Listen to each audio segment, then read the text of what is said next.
While the infamous question of how often do you think about the Roman Empire has been a hilarious and entertaining quirk of the internet and meme culture, it led me to think a little deeper and try to answer the question, why do we think about the Roman Empire so much? On a superficial level, I could of course point to the most obvious things that come to mind, like the awe-inspiring Roman army, the cool temples and palaces, or the epic movies about Rome. Are you not entertained? Are you not entertained? I could point towards arguably the most famous Romans, such as Julius Caesar or Emperor Augustus, but I do believe the answer lies a little deeper. Indeed, a lot deeper. There have been plenty of other leaders and states that have done famous deeds no less impressive than the Romans have. You have warrior kings like Richard the Lionheart or Edward III. You have reformer kings like Gustavus Adolphus or Peter I. But even a historical giant like Alexander the Great and his Macedonian kingdom seem to pale in comparison with the legacy of Rome. I have personally met plenty of people who have never heard of Alexander the Great or the massive state he had conquered, the legacy of which can clearly still be seen to this day, but I have never met a person that hasn't heard of Rome. In order to understand the impact of Rome on our societies today, let us examine its cultural, political, martial, and architectural imprint on modern society.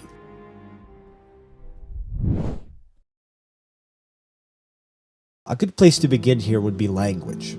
There are some 900 million speakers of Romance languages on this planet. Romance meaning languages that directly descended from Latin, or what scholars sometimes refer to as Vulgar Latin. The primary Romance languages today include Spanish, Portuguese, French, Italian, Romanian, and Catalan. Though this list is much longer if one includes all the less well-known languages and their dialects. What's more, nearly 70% of the world's population employs the Latin alphabet. The Latin language itself has carried a tremendous significance in the development of European culture and religion, as it has been retained by the Catholic Church for Mass and ritual to this day. Latin was extensively used by European nobility as a sort of international language throughout the Middle Ages and beyond. Humanists of the European Renaissance period, such as Francesco Petrarca, had an absolute obsession with the Latin language in classical antiquity, which not only ensured the preservation of the language, but also its development, as well as helping introduce it into the Germanic and Slavic worlds. Moving on to the military, this facet of the Roman state seems to be one that generally receives the most attention, and it is no surprise as to why that is. Aside from epic movies and TV shows, it captures our imagination because of its unique organization, professionalism, and resilience, especially when compared to other contemporary states. The Roman military itself has looked very different throughout its existence, as it constantly evolved and incorporated ideas and equipment from neighboring states.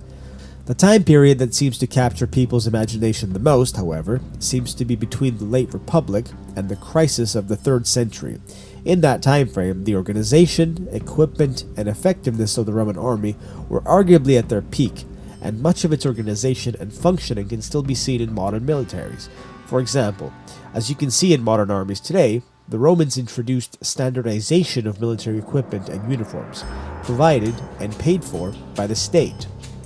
The weapons and armor used tended to be uniform. All Roman legionaries were armed with the gladius sword, the scutum shield, and the pila javelin. Although there was some variation in the types of armor used, a legionary was still expected to be well protected with a helmet, body armor, and shield, as heavily armored infantry was the core of the Roman army. Fighting aside, like most modern armies, the Romans were absolute masters at logistics, able to maintain an efficient supply line and keep their army fed, even while deep in hostile territory. What's more, Roman legionaries were astoundingly good engineers, able to build fortifications, organize river crossings, or construct siege engines within a short period of time. In these regards, they were ages ahead of their adversaries, and when Rome was not busy fighting civil wars, there was no state on the planet that could stand up to its military. That is not to say the Romans did not suffer heavy defeats. They did, even at their peak. But while Rome may lose a battle or two, they would always recover, learn from the defeat, and come back for you. Every time. Finally, what made the Roman army so unique for its time period was its use of an efficient ranking system. While it's impossible to draw direct parallels between modern military ranks and those of the Romans, certain similarities nevertheless endure. A Roman legate, for example, which was the man in command of a Roman legion, can roughly be compared to a modern-day general. A centurion can be compared to a captain. A primus pilus can perhaps be something similar to a colonel. Comparisons aside, the point is that the organization of Roman ranks and units created a very clear and efficient chain of command, as in modern armies. The legionary knew who was in charge, knew how to behave in battle due to a system of signals and voice commands, and knew who provided his wages and equipment, thus often being fanatically loyal to his commander. All of these traits and systems allowed the Roman army to be the most efficient in the world at its peak and directly inspired the organization of virtually every professional army in the world today. To say that the organization of the Roman government had some impact on modern countries would be the understatement of the century. To begin, some 159 sovereign states in the world today use the word republic in their official name. Republics are states where political power rests with the public through elected representatives, and most modern governments, including the United States, are inspired by the Roman Republic. We take it in turns to act as a sort of executive officer for the week. Yes. But all the decisions of that officer have to be ratified at a special bi-weekly meeting. Yes, I see. To prevent any confusion, prior to the ascension of Rome's first emperor Gaius Octavius in 27 BC, so before Rome actually became the Roman Empire, power in Rome rested with its Senate and the powerful families that influenced it. The Roman Senate had of course been the template for modern-day parliaments and similar governing bodies. The highest elected position in the Roman government was the consul, which bears similarities with a modern-day president, but with notable differences. For example, while modern countries elect a single president, the Roman state would elect two consuls. The idea being that one would keep the other in check from obtaining too much power, as the Romans hated the idea of kings and tyrants. Who does he think he is? I'm your king. Well, I didn't vote for you. You don't vote for kings. Another difference is that consuls were elected for a one-year term, and in the case of a war, were expected to lead the Roman military personally. This often had severe consequences, as one of the ways to achieve prestige for a consul was through military victories, and given the shortness of a consul's term, this would sometimes lead to reckless behavior for the sake of personal glory. Though on second thought, that last part is no different from modern presidents. I'm gonna bomb the shit out of them. It's true. I don't care. Interestingly, the word dictator also has its origins in the Roman government. However, it did not possess the negative connotations associated with it today. A Roman dictator was an official appointed by the sitting consul and senate in order to deal with a particular extraordinary crisis, such as when the Roman state itself was in danger. Upon resolving their particular issue, dictators were expected to immediately stand down, and amazingly, up until the waning days of the Roman Republic, dictators did indeed always step down. However, in the late Republic, ambitious generals such as Sulla or Julius Caesar began to abuse their power and used the office of dictator as a means of obtaining long-term limitless power. And it is here that the word began to obtain its negative connotations. Many other positions in modern governments are modeled on the Roman system, such as senators and governors. The ability to veto certain laws from being passed or needing the government's approval for the use of the armed forces, being able to declare martial law, to obtain citizenship, to issue conscription, all of these functions of modern governments draw inspiration from Rome. The fact that most of the world more or less functions this way is also fascinating, given the fact that after the fall of Rome, most countries in the world were either monarchies or systems with heavily centralized authority. It was the rise and success of countries like the United States, whose founders drew inspiration from the Roman Republic as a foundation of their government, as well as the fall of the authoritarian states in Europe in the previous century, that led to the majority of the world to adopt the democratic republican model with its roots in classical antiquity. And what have they ever given us in return? The aqueduct?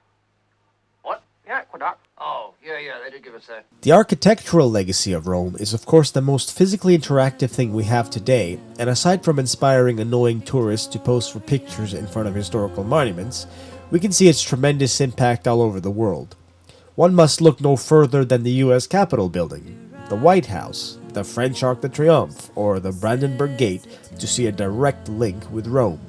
Flashy buildings aside, however, modern cities tend to inherit a lot of Roman techniques to increase efficiency. Oh, yeah, the sanitation, Reg. Remember what the city used to be like? One example would be the extensive use of road networks that link cities and provide easy access to the capital. All roads lead to Rome was more than just a saying, after all. Having efficient roads provides one with more than just the ability to travel faster, but allows for the creation of systems like the postal service, which, you guessed it, has its roots in Rome. The cursus publicus, or the public way, was created by the first emperor Gaius Octavius in order to transport messages, goods, officials, tax revenue, and so forth between the Roman provinces. This service was so effective and extensive that it was still very much in use even after the fall of the Western Roman Empire, as it was continued by its successor, what historians today refer to as the Byzantine or the Eastern Roman Empire. Other public amenities such as swimming pools, bathhouses, and public fountains come from Rome, which they were able to create with the help of their extensive aqueduct system, echoes of which are seen today. Have you ever been to a sporting event? Well, the Romans have. The famous Colosseum could seat at least as many as 50,000 people, though the games they played there might be a little bloodier than one may expect at a modern stadium, usually. Nevertheless, the design of a Roman arena can be seen in modern cities all around the world, thus directly contributing to modern-day tradition and culture. Even the seemingly modern concept of an apartment building comes from Rome, with their so-called insulae, which were large buildings that housed the majority of the urban population of Rome. Oh, and in case you were wondering, heated floors also come from Rome. What is truly fascinating is that with everything this video has listed, I am still only scraping the tip of the iceberg as to how Rome affects us today. So, back to our original question. Why do we think about the Roman Empire so much? Why are scholars and statesmen obsessed with it? Why do architects emulate it? Why did Napoleon's soldiers carry an eagle into battle like the Roman legionaries of old? Because Rome never truly fell. Because Roman ideas and writings provided permanence. Because, to this day, Rome is all around us. Because Rome is amongst us. And because, through one way or another, we are all inheritors of its legacy. Thank you for watching. Please don't forget to like and subscribe. Yours truly, History Puffin.